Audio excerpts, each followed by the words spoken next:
Okay. కీర్తనలు 59 మనం చూస్తున్నాం. ఇక్కడ మనం చూస్తే దావీదు ఫస్ట్ వచనం ఇలా ఉంది. నా దేవా, నా శత్రువుల చేతిలో నుండి నన్ను తప్పింపుము.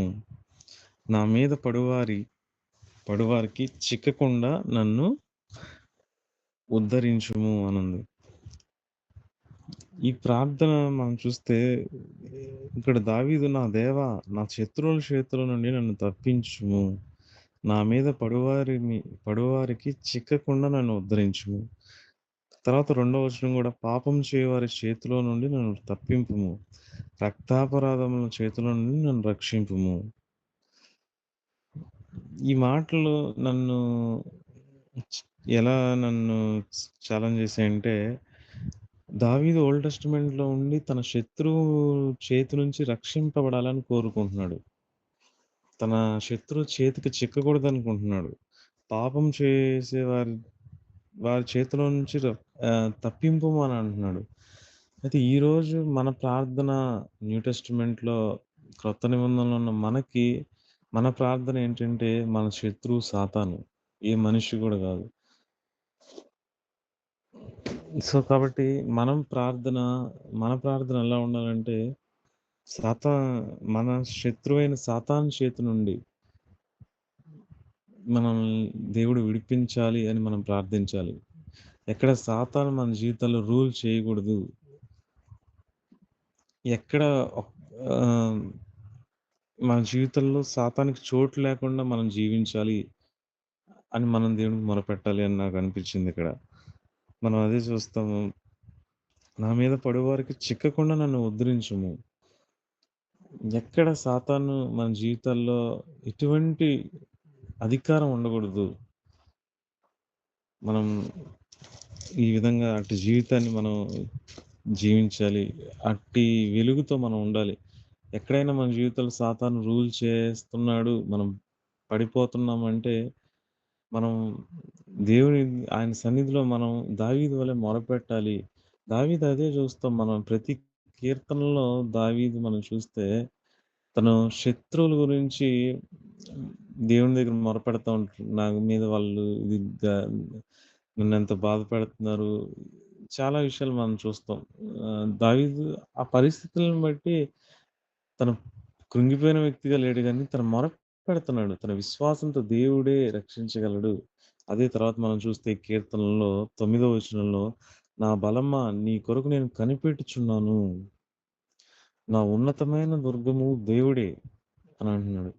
కాబట్టి తన శత్రువుని చూసి తను కృంగిపోయి పడిపోయిన వ్యక్తిగా లేదు గానీ, తను ఒక నిరీక్షణతో దేవుని వైపు చూస్తున్నాడు.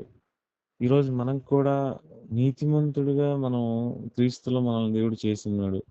మనం ఒకవేళ మనం పడిపోయిన, మన కాలు జారినా, మనం వెంటనే మన ఆత్మీయ జీవితంలో మనం తిరిగి లేచి మళ్ళీ పరుగు పందాన్ని మనం దాన్ని ఆ పరుగు పందెంలో పరిగెత్తేవారుగా ఉండాలి. అది నాకనిపించింది.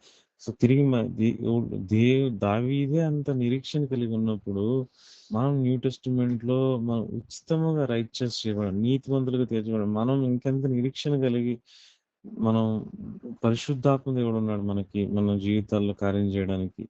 మనం మన శత్రువైన సాతాను విషయంలో మనం మరి నిశ్చయంగా మనం సాతాన్ని మనం ఎదుర్కోగలం. సో, మనం అటు జీవితాన్ని చేయగలం న్యూ టెస్టిమెంట్‌లో. దేవుడు అదే దేవుడు. మార్పు లేని దేవుడు మన పక్షం నుండి, దేవుడు దావీదు అదే అంటున్నాడు. దేవుడు నా పక్షంలో ఉన్నాడన్నాడు.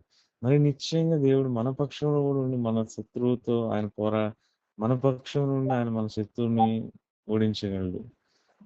కాబట్టి అంతే మన 10వ వచనంలో దావీదు దేవుడిని ఎంతగా ఎక్స్‌పీరియన్స్ అవుతున్నాడంటే, 10వ వచనంలో, నా దేవుడు తన కృపతో నన్ను కలుసుకొనును. అంటే తన శత్ ఇక్కడ చూస్తే దావీదు జీవితంలో ఉన్న శత్రువుని ఎదుర్కోవడానికి దేవుడు ఎలా కలుసుకున్నాడు? నా దేవుడు తన కృపతో నన్ను కలుసుకొనును. కాబట్టి నా నా కొరకు పొంచి ఉన్న వారికి సంభవించిన దాన్ని దేవుడు నాకు చూపించును. కాబట్టి ఆ కృప మనల్ని బలవంతులుగా చేస్తుంది. ఈరోజు మనకి దేవుని కృప మనల్ని పాపం మీద జయించేవారిగా మనల్ని చేస్తది.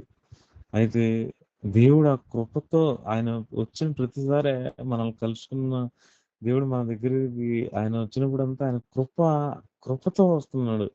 ఇది వెరీ అంటే చాలా ఎంకరేజింగ్‌గా ఒక ఒక రిలేటివ్ మన ఇంటికొచ్చినప్పుడే ఏదో ఒకటి సంథింగ్ తీసుకొని మన ఇంటికి రావడానికి వాళ్ళు ఆశపడతారు.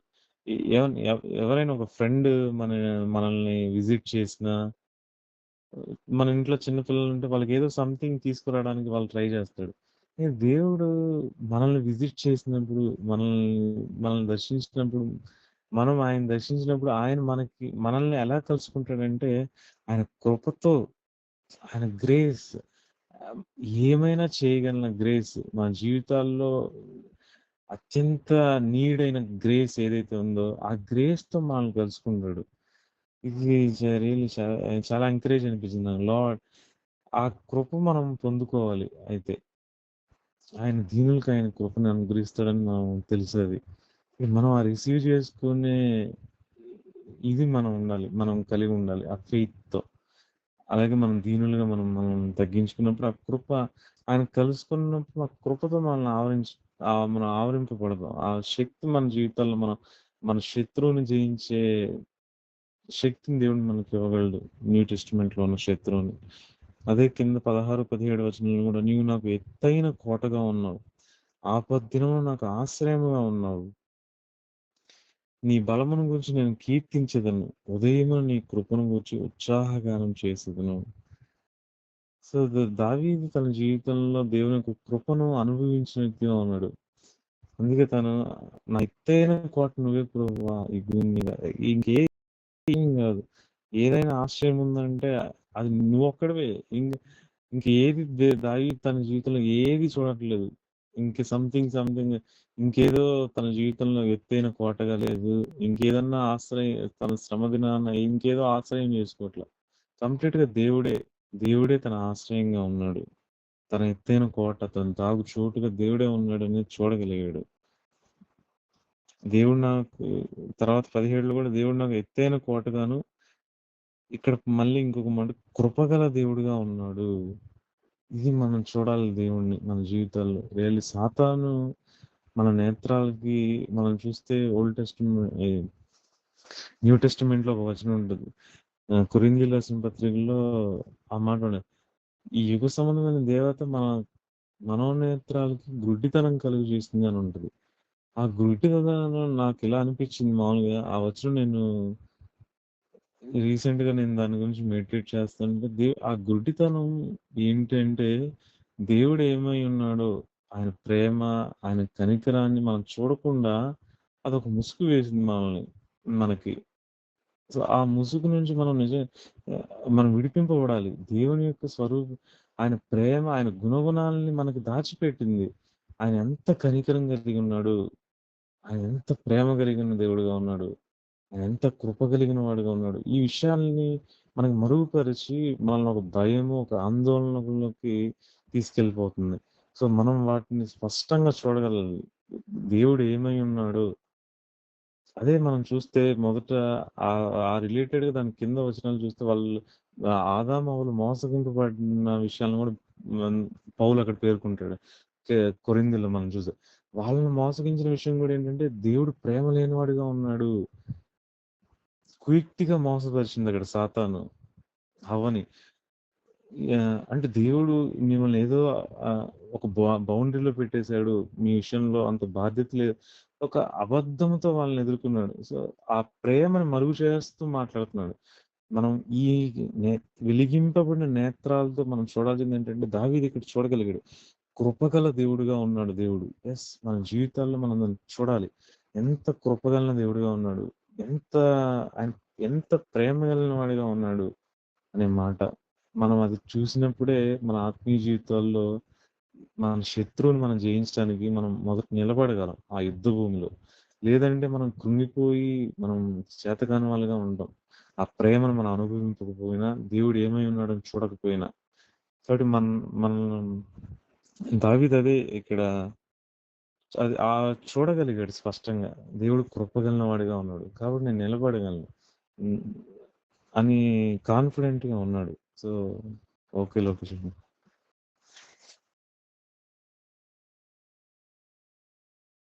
ఓకే రాము. One second.